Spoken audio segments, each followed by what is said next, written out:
When Trunks first traveled to the past, he came to warn Goku and the others of the upcoming android threat, and also to warn Goku of the deadly heart virus he would eventually die from in a very short amount of time. But one question we never got answered was how or where did Goku even get this from in the first place?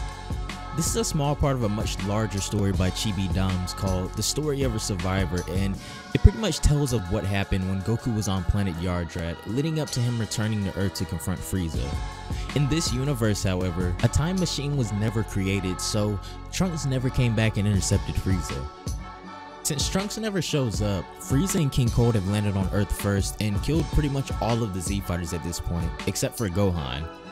Since he just had to witness all of his friends get massacred like that, Gohan does get a slight rage boost, and for a second, he's actually able to keep up and get some decent hits in on Frieza. After a short beam struggle, however, Frieza is able to easily overpower Gohan's attack and continue to toss him around for a while. We then cut to Goku, who, while in space, can sense Gohan's ki dropping drastically. He also feels that everyone else is basically near death, and now he has to make a decision. Back on Earth, Frieza has started attacking Gohan again, and all Gohan can do at this point is dodge. But this is when Goku appears out of nowhere, attacking Frieza. Frieza is shocked, while Gohan of course is ecstatic to see his father again, but Goku tells him to take everyone to safety at once while he deals with Frieza. Goku is pretty much fed up with Frieza, as he says that he spared his life even though he didn't think he'd even survive the explosion of Namek, and yet he's still coming back for more. So it's clear now that Goku can no longer spare him. Frieza, however, wants to know how Goku got here so fast without his ship, because from what he calculated, he wasn't supposed to be landing for another couple hours. This is when Goku informs him of the instant transmission technique that he learned on Yardrat after staying there for a year. Frieza acknowledges that Goku has now learned how to teleport, but what he's actually more interested in is how Goku spent an entire year on Yardrat and is still alive somehow.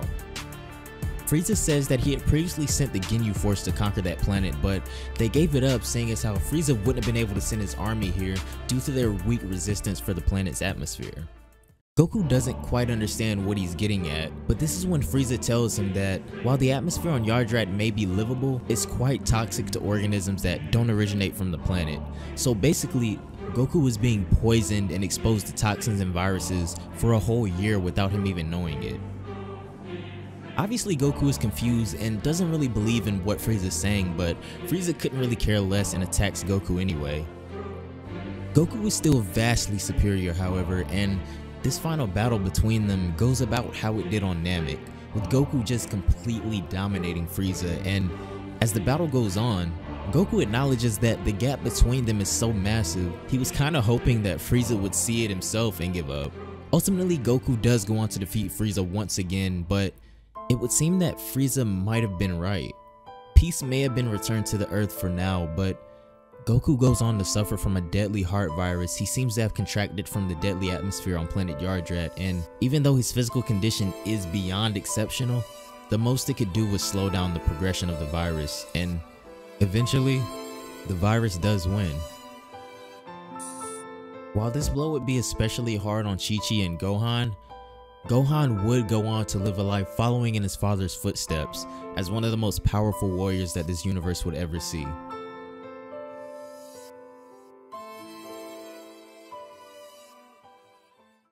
Thank you guys so much for watching. That's going to do it for this video though. Let me know what you think of how Goku contracted the heart virus down below. Remember, this is a fan manga, so this isn't set in stone, obviously.